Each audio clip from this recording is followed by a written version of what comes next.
Alina listened carefully as her stepmother negotiated her sale with a mysterious, wealthy neighbor who had recently moved into the area. The poor girl knew absolutely nothing about this man. How could her stepmother be involved in something so cruel? Alina's future was now in the hands of a complete stranger, and his true intentions would soon shock her. Hello, my friends. I am Sarah, and this is Sarah's Stories channel. I hope you enjoy this story. There was a time in the past when family issues, even if difficult and abusive, were often kept within the family. During this time, there lived a little girl named Alina, who was just 8 years old, in a small villa with her family. The house they lived in was modest, but the land surrounding it was vast, offering the child ample space to imagine games and embark on thrilling adventures. It would have been any child's dream, if not for one terrible detail. Alina's family was far from peaceful. Coming home was not the safe haven one would expect. Her father was frequently under the influence of alcohol and barely remembered that he even had a daughter. Alina's mother had died during childbirth, and her father had remarried. However, Mara, her stepmother, couldn't stand Alina's presence. To Mara, the girl was a painful reminder of her husband's past, a past that filled her with deep jealousy. All of Mara's bitterness was unjustly aimed at the innocent little girl. The family lived in poor conditions, sustaining themselves with the little money they earned from selling milk produced by the animals on their land. What they managed to earn barely covered food expenses, and they often relied on the charity of others to survive. Making matters worse, Alina's father would often take the money from milk sales and spend it all at the local bar. The situation grew more difficult because Alina's father frequently stayed out drinking, leaving the responsibility of milking the animals to young Alina. On these occasions, Alina would rise before dawn, put on her boots, and face the cold morning air. Her small frame could barely carry the buckets, so she relied on a little cart to help transport the milk to the gate where the truck would come to collect it.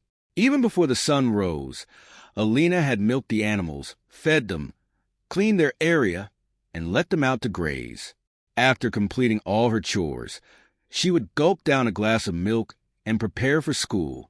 It was a 40-minute walk, but Alina always looked forward to it because school was where she could finally be a child. At home, she was burdened with responsibilities meant for adults, but at school, she found joy and freedom. On the day that changed everything, as Alina returned home from school, something unusual caught her attention. On the top of a small hill next to her family's land stood an old mansion, which had been abandoned for as long as she could remember. However, now there was activity. The once desolate mansion was being revived. Furniture was being delivered, and workers were repainting and restoring the old building. It seemed like someone was finally moving into the house that had been empty for so long. Legends in the village claimed the mansion was haunted, and Alina had grown up hearing ghost stories about the place, so she kept her distance. In the following days, the activity quieted down, but Alina noticed lights flickering inside the mansion at night. Someone was indeed living there. Then, one cold and dark morning, while Alina was tending to the animals, she spotted a shadow in one of the mansion's windows. The shadow seemed to be watching her. Distracted by the sight, Alina accidentally spilled some milk on the floor.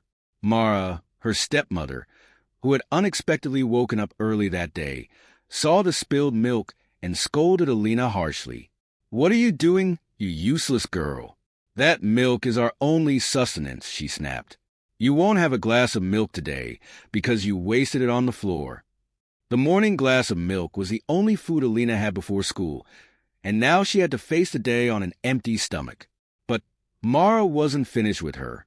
"And one more thing," Mara added coldly. "You won't be going to school today. I've got clothes to wash, but I have an appointment. You'll do the washing instead, especially for the man who lives in the mansion up on the hill. He'll be here this afternoon to collect them." Alina, weak and hungry, was paralyzed by this new burden. School was one of the few joys she still had in life, but now even that was being taken away from her. Despite her despair, Alina hurriedly washed all the clothes in the morning.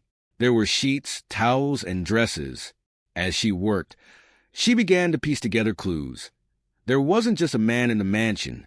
There was also a woman.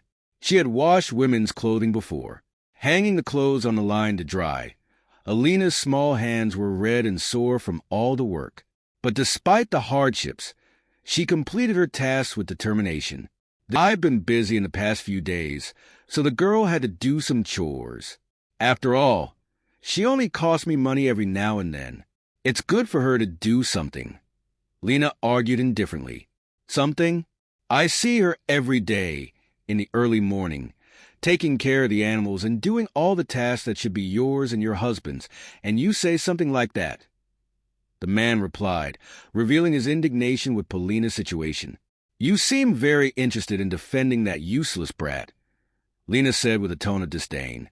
The man, visibly moved by Paulina's situation, responded with empathy. She's just a child. She shouldn't be working. She should be in school. It was then that Lena made a confession that left Paulina, who was listening to the argument from afar, surprised and shocked. You know what? Lena began. I have a proposal for you. My husband and I are planning to move away from this backwater place. We were going to leave the girl behind because she's a burden in our lives. However, since you seem so interested in her, how about I sell you the girl? Paulina, hidden and listening to the conversation, could hardly believe what she was hearing. Her life was about to take a completely unexpected and terrifying turn. Paulina's shock was amplified when the man accepted Lena's proposal. Paulina listened as they negotiated the deal's value. The man agreed to buy not only the girl, but also the family's property and all the animals they owned. He promised to have all the documents and money ready in 2 days. The agreement was sealed. In the following days, Lena and Paulina's father were jubilant. Her father had bought drinks, and the two of them indulged in a frenzied celebration, commemorating the deal they had made. However, they had no idea that Paulina had overheard the entire conversation. After 2 days, Lena and Paulina's father packed all their belongings and placed them in the old wagon. They told the girl that they were going on a short trip, but Paulina knew the truth. Her heart was filled with anguish because the destiny that awaited her was uncertain and terrifying. One morning, a man named Mr. Roy appeared at the family's house. He carried an envelope with money and demanded that Paulina's father sign a document transferring custody of the girl to him, in addition to the property sale contract. He then handed the money to the ambitious couple, finalizing the agreement that would drastically change Paulina's fate. The unscrupulous couple left, leaving Paulina behind. It looks like it's just you and me now, Paulina, said the man. Mr. Roy then took Paulina to his mansion. When she entered, she couldn't believe the beauty of the place. It was well-lit, welcoming, and radiated a joy that starkly contrasted with her old home. That mansion didn't seem haunted at all. Quite the opposite. It seemed full of life. As soon as she entered, a cat greeted her, rubbing against her legs in a friendly manner. The feeling of warmth and comfort was overwhelming, something Paulina had never experienced before. Come, I want you to meet someone, said the man, guiding Paulina to the living room of the house, where a young woman was sitting comfortably in an armchair. This is my wife, Margarita. Paulina had already suspected that there was a woman living in that house, as she had washed some women's dresses before. However, the girl was confused because she couldn't understand why this man had bought her. The situation was even more intriguing than she had imagined. The woman, visibly frail in health, welcomed Paulina with an affectionate smile. Paulina, still a bit perplexed, asked a direct question. Did you buy me because you want me to work in your house? The man's answer was surprising and touching. Not at all, Paulina. I've observed how hard you worked on that farm and was appalled by how Lena treated you. 2 days ago, when she mentioned the idea of abandoning you and offered to sell you to me, I saw an opportunity to get you out of that environment. I have no intention of having you work in our house. In fact, I was sending the clothes for Lena to wash because our housekeeper had some issues and couldn't be present. As you can see, my wife Margarita has fragile health. We moved to this house precisely because of her health, as she would have cleaner air here. We could never have children, and if you're willing, we'd like to raise you as our daughter. Paulina, moved and with tears in her eyes, could hardly believe the turn her life had taken. In the warm embrace of that family, Paulina finally found a true home, love, and protection. She could be a child, attend school, and now no longer walk alone, but with the protection and care of the couple who welcomed her with all their hearts. Paulina's life had taken an unexpected turn, and she was finally living a childhood full of hope and love. Even when facing unimaginable challenges, we should never lose faith in the possibility of a brighter tomorrow, filled with opportunities to be children, to learn, and above all, to be loved and cared for. If you enjoyed, please give it a like, and subscribe to the channel. Leave a comment with a number from 1 to 5 to let us know how much you liked the story. Also watch the video that is currently on your screen. See you soon.